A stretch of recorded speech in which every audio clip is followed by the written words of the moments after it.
नमस्कार दोस्तों। चलिए सुनते हैं मुंशी प्रेमचंद की कहानी आंसुओं की होली। चलिए कहानी शुरू करते हैं। नामों को बिगाड़ने की प्रथा न जाने कब से चली और कहाँ शुरू हुई। इस संसार व्यापी रोग का पता लगाएं तो ऐतिहासिक संसार में अवश्य ही अपना नाम छोड़ जाएं। पंडित जी का नाम तो श्री बिलास था, पर मित्र लोग सिलविल कहा करते थे।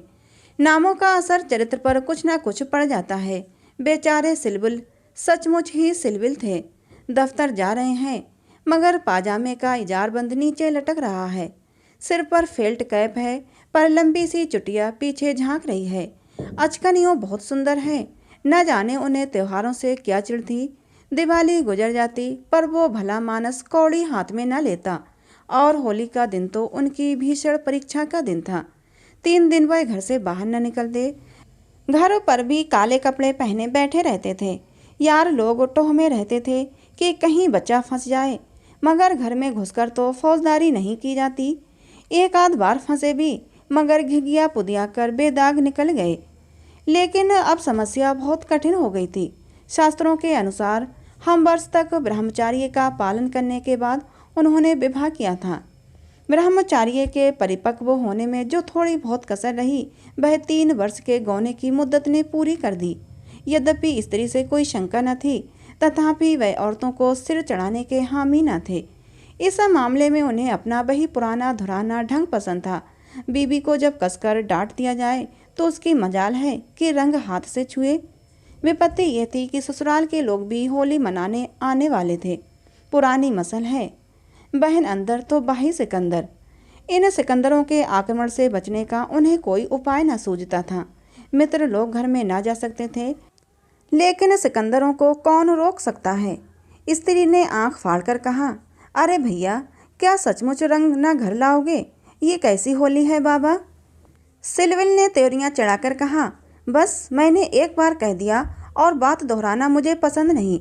घर में रंग नहीं आएगा और न कोई छुएगा। मुझे कपड़ों पर लाल छींटे देखकर मछली आने लगती है।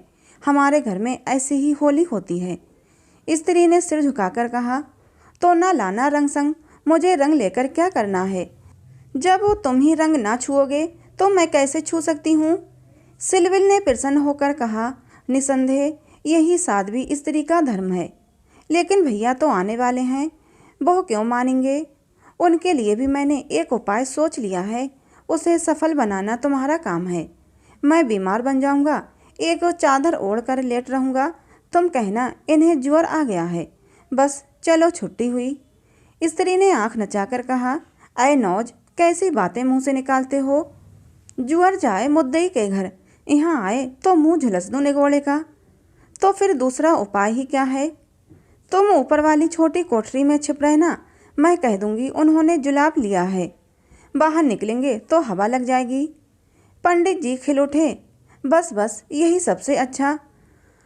1389 होली का दिन है। बाहर हाहाकार मचा हुआ है। पुराने जमाने में अबीर और गुलाल के सिवा और कोई रंग न खेला जाता था। अब नीले, हरे, काले सभी रंगों का मेल हो गया है, और इस संगठन से बचना आदमी के लिए तो संभव नहीं। हाँ, देवता बचें।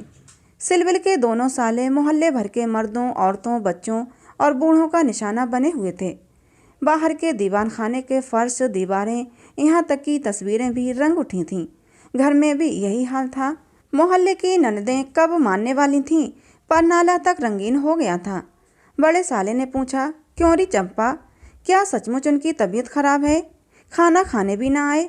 चंपा ने सिर झुकाकर कहा, हाँ भैया, रात ही से पेट में कुछ दर्द होने लगा। डॉक्टर ने हवा में निकलने को मना किया है। जरा देर बाद छोटे साले ने कहा, क्यों जीजी जी, क्या भाई साहब नीचे नहीं आएंगे? ऐसी भी क्या बीमारी है? कहो तो ऊपर जाकर देखाऊं?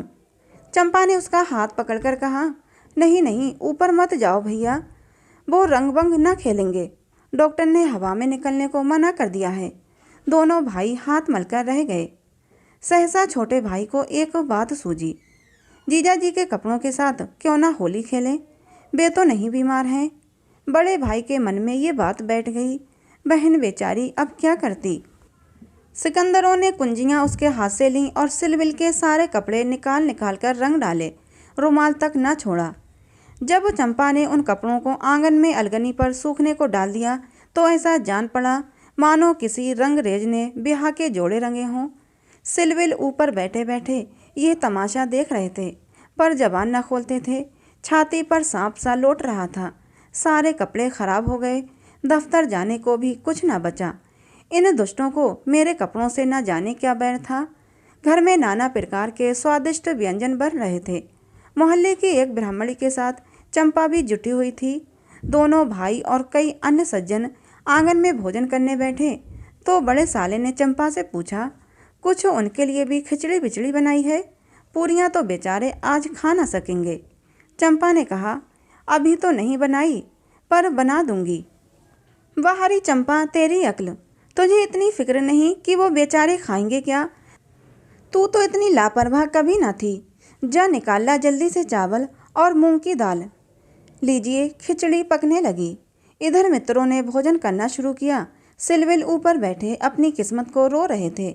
उन्हें सारी विपत्ति का एक ही कारण मालूम होता था और वो था विवाह। चंपा न आती तो ये साले क्यों आते? कपड़े क्यों खराब होते? होली के दिन मूंग की खिचड़ी क्यों खाने को मिलती? मगर अब पछताने से क्या होता है? जितनी देर में लोगों ने भोजन किया उतनी देर में खिचड़ी तैयार हो गई। बड़े साले ने खुद चंपा को ऊपर भेजा कि खिचड़ी की थाली ऊपर दे आए। सिलविल ने थाली की ओर कुपित नेत्रों से देखकर कहा, इसे मेरे सामने से हटा ले जाओ। क्या आज उपवास ही करोगे? तुम्हारी यही इच्छा है तो यही सही। मैंने क्या किया, सवेरे से जुटी हुई हूँ। भैया ने खुद खिचड़ी डलवाई है और मुझे यहाँ भेजा। हाँ, वो तो देख रहा हूँ कि घर का स्वामी नहीं, सिकंदरों ने उस पर कब्जा जमा लिया है। मगर मैं ये नहीं मान सकता कि तुम चाहती तो और लोगों के पहले ही मेरे पास थाली ना पहुँच जाती। मैं इसे पतिव्रत धर्म के विरुद्ध समझता हूँ और क्या कहूँ। तुम तो देख रहे थे कि दोनों जने मेरे सिर पर सवार थे। अच्छी दिल लगी है कि और लोग तो समोसे और खस्ते उड़ाएं और मुझे मूंग की खिचड़ी दी जाए। बहारे नसीब, तुम इसमें से 2-4 कौर खा लो। मुझे ज्यों ही अवसर मिलेगा दूसरी थाली लाऊंगी। सारे कपड़े रंगवा डाले, दफ्तर कैसे जाऊंगा? यह दिल लगी मुझे जरा भी नहीं भाती। सिलविल बहुत उदास थे। मैं इसे बदमाशी कहता हूँ। तुमने संदूक की कुंजी क्यों दे दी? क्या मैं इतना पूछ सकता हूँ? जबरदस्ती छीन ली। तुमने सुना नहीं, करती क्या? अच्छा, जो हुआ सो हुआ। ये थाली ले जाओ। धर्म समझना तो दूसरी थाली ले आना, नहीं तो आज व्रत ही सही। एकाएक पैरों की आहट पाकर सिलविल ने सामने देखा तो दोनों साले आ रहे हैं। उन्हें देखते ही बेचारे ने मुंह बना लिया, चादर से शरीर ढक लिया और कराहने लगे। बड़े साले ने कहा, कहिए कैसी तबीयत है? थोड़ी सी खिचड़ी खा लीजिए। सिलविल ने मुंह बनाकर कहा, अभी तो कुछ खाने की इच्छा नहीं है। नहीं, उपवास करना तो हानिकारक होगा, खिचड़ी खा लीजिए। बेचारे सिलविल ने मन में इन दोनों शैतानों को खूब कोसा और बिस की भांति खिचड़ी कंठ के नीचे उतारी। आज होली के दिन खिचड़ी ही भाग्य में लिखी थी। जब तक सारी खिचड़ी समाप्त न हो गई दोनों वहां डटे रहे, मानो जेल के अधिकारी किसी अनशन व्रतधारी कैदी को भोजन करा रहे हों। बेचारे को ठूंस ठूंस कर खिचड़ी खानी पड़ी। पकवानों के लिए गुंजाइश ही न रही। 10 बजे रात को चंपा उत्तम पदार्थों का थाल लिए पतिदेव के पास पहुंची। महाशय मन ही मन झुंझला रहे थे। भाइयों के सामने मेरी परवाह कौन करता है? न जाने कहाँ से दोनों शैतान फट पड़े। दिन भर उपवास कराया और अभी तक भोजन का कहीं पता नहीं। चंपा को थाल लाते देखकर कुछ शांति हुई। बोले, अब तो सवेरा है, 1-2 घंटे बाद क्यों ना आई? चंपा ने सामने थाली रखकर कहा, तुम तो ना हारी ही मानते हो ना जीती। अब आखिर ये 2 मेहमान आए हुए हैं, अगर इनकी सेवा सत्कार न करूं तो भी काम नहीं चलता। तुम्ही को बुरा लगेगा। कौन सा रोज रोज आएंगे? ईश्वर न करे कि रोज आएं। यहाँ तो एक ही दिन में बधिया बैठ गई। थाल की सुगंधमय तरबतर चीज़ें देखकर सहसा पंडित जी के मुखारबिंद पर मुस्कान की लाली दौड़ गई। एक एक चीज़ खाते थे और चंपा को सराहते थे। सच कहता हूँ चंपा, मैंने ऐसी चीज़ें कभी नहीं खाई थीं। हलवाई साला क्या बनाएगा? जी चाहता है कुछ इनाम दूं। तुम मुझे बना रहे हो, क्या करूं, जैसा बनाना आता है बना लाई। नहीं जी, सच कह रहा हूँ, मेरी तो आत्मा तक तृप्त हो गई। आज मुझे ज्ञात हुआ कि भोजन का संबंध उदर से नहीं जितना आत्मा से है। बतलाओ क्या इनाम दूं? जो मांगूं वो दोगे? हाँ हाँ दूंगा, जनेऊ की कसम खाकर कहता हूँ। ना दी तो मेरी बात जाए। कहता हूँ भाई, अब कैसे कहूँ, क्या लिखा पढ़ी कर दूँ? अच्छा तो मांगती हूँ, मुझे अपने साथ होली खेलने दो। पंडित जी का रंग उड़ गया, आंखें फाड़कर बोले, होली खेलने दूँ? मैं तो होली खेलता नहीं, कभी नहीं खेला। होली खेलना होता तो घर में छिपकर क्यों बैठता? और के साथ मत खेलो, लेकिन मेरे साथ तो खेलना ही पड़ेगा। यह मेरे नियम के विरुद्ध है। जिस चीज़ को अपने घर में उचित समझूं, उसे किस न्याय से घर के बाहर अनुचित समझूं, सोचो।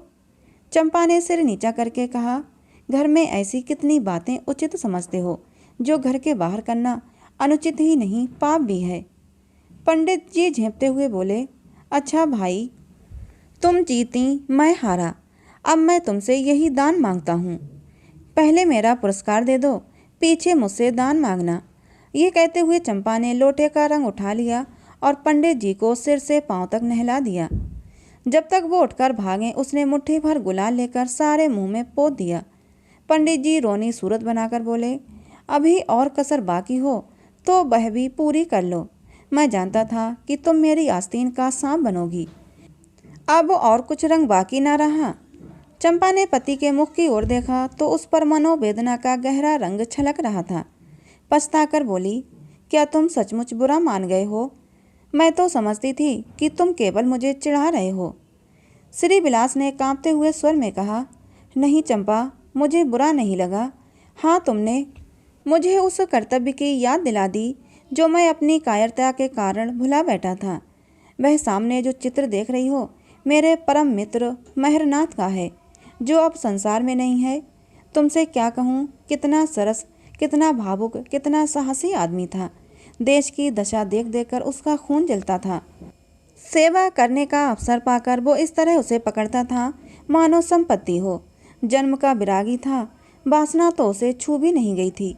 हमारे और साथी सैर सपाटे करते थे, पर उसका मार्ग सबसे अलग था। सत्य के लिए प्राण देने को तैयार। कहीं अन्याय देखा और भवें तन गईं, कहीं पत्रों में अत्याचार की खबर देखी और चेहरा तमतमा उठा। ऐसे तो मैंने आदमी ही नहीं देखे। ईश्वर ने अकाल ही बुला लिया, नहीं तो वो मनुष्यों में रत्न होता। किसी मुसीबत के मारे का उद्धार करने को अपने प्राण हथेली पर लिए फिरता था। स्त्री जाति का इतना आदर और सम्मान कोई क्या करेगा? स्त्री उसके लिए पूजा और भक्ति की वस्तु थी। 5 बरस हुए, यही होली का दिन था। मैं भंग के नशे में चूर, रंग में सिर से पांव तक नहाया हुआ उसे गाना सुनने के लिए बुलाने गया तो देखा कि वो कपड़े पहने कहीं जाने को तैयार है। पूछा, कहाँ जा रहे हो? उसने मेरा हाथ पकड़कर कहा, तुम अच्छे वक्त पर आ गए, नहीं तो मुझे जाना पड़ता। एक अनाथ बुढ़िया मर गई है, कोई उसे कंधा देने वाला नहीं मिलता। कोई किसी मित्र से मिलने गया हुआ है, कोई नशे में चूर पड़ा हुआ है, कोई मित्रों की दावत कर रहा है, कोई महफिल सजाए बैठा है, कोई लाश को उठाने वाला नहीं। ब्राह्मण छत्री उस चमारिन की लाश को कैसे छुएंगे? उनका तो धर्म भ्रष्ट होता है। कोई तैयार नहीं होता। बड़ी मुश्किल से 2 कहार मिले हैं, एक मैं हूँ, चौथे आदमी की कमी थी, सो ईश्वर ने तुम्हें भेज दिया। चलो चलें। हाय, अगर मैं जानता कि ये प्यारे मनहर का आदेश है तो आज मेरी आत्मा को इतनी गिलानी न होती। मेरे घर कई मित्र आए हुए थे, गाना हो रहा था। उस वक्त लाश उठाकर नदी जाना मुझे अप्रिय लगा। बोला, इस वक्त तो भाई मैं नहीं जा सकूंगा, घर पर मेहमान बैठे हुए हैं, मैं तुम्हें बुलाने आया था।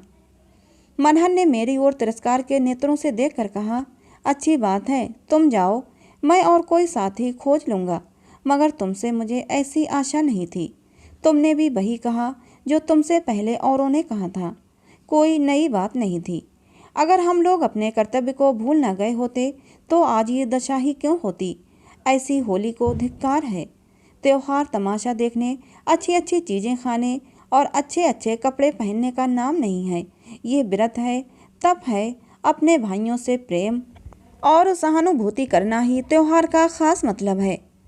और कपड़े लाल करने से पहले खून को भी लाल कर लो, सफ़ेद खून पर ये लाली शोभा नहीं देती। यह कहकर वह चला गया। मुझे उस वक्त ये फटकारें बहुत बुरी मालूम हुई, मगर मुझ में वह सेवा भाव न था, तो उसे मुझे यूँ धिक्कारने का कोई अधिकार न था। घर चला आया, पर वे बातें बराबर मेरे कानों में गूंजती रहीं। होली का सारा मज़ा बिगड़ गया। 1 महीने तक हम दोनों की मुलाकात न हुई।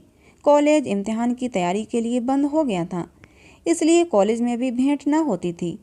मुझे कुछ खबर नहीं वो कब और कैसे बीमार पड़ा, कब अपने घर गया। सहसा एक दिन मुझे उसका एक पत्र मिला था। हाय, उस पत्र को पढ़कर आज भी छाती फटने लगती है। श्री विलास एक क्षण तक गला रुक जाने के कारण बोल न सके। फिर बोले, किसी दिन तुम्हें फिर दिखाऊंगा। लिखा था, मुझसे आखिरी बार मिल जा, शायद इस जीवन में अब भेंट न हो। खत मेरे हाथ से छूटकर गिर पड़ा। उसका घर मेरठ के ज़िले में था। दूसरी गाड़ी जाने में आधा घंटे की कसर थी। तुरंत चल पड़ा, मगर उसके दर्शन न बंधे थे। मेरे पहुंचने के पहले ही वो सिधार चुका था। चंपा, उसके बाद मैंने होली नहीं खेली, होली ही नहीं और सभी त्योहार छोड़ दिए। ईश्वर ने शायद मुझे क्रिया की शक्ति नहीं दी। अब बहुत चाहता हूँ कि कोई मुझसे सेवा का काम ले। खुद आगे नहीं बढ़ सकता, लेकिन पीछे चलने को तैयार हूँ, पर मुझसे कोई काम लेने वाला भी नहीं। लेकिन आज वो रंग डालकर तुमने मुझे उस धिक्कार की याद दिला दी। ईश्वर मुझे ऐसी शक्ति दे कि मैं मन में ही नहीं, कर्म में भी मनहर बनूं। यह कहते हुए श्री विलास ने तस्तरी से गुलाल निकाला और उसे चित्र पर छिड़क कर प्रणाम किया। तो दोस्तों, ये कहानी थी मुंशी प्रेमचंद की, जिसका नाम था आंसुओं की होली। कहानी आपको कैसी लगी कमेंट करके ज़रूर बताना। अच्छी लगी हो तो प्लीज़ इसे एक लाइक और चैनल को सब्सक्राइब जरूर कर लेना, जिससे कि ऐसी ही मनोहर कहानियाँ आप लोगों को मिलती रहें। मिलते हैं अगली किसी नई कहानी के साथ।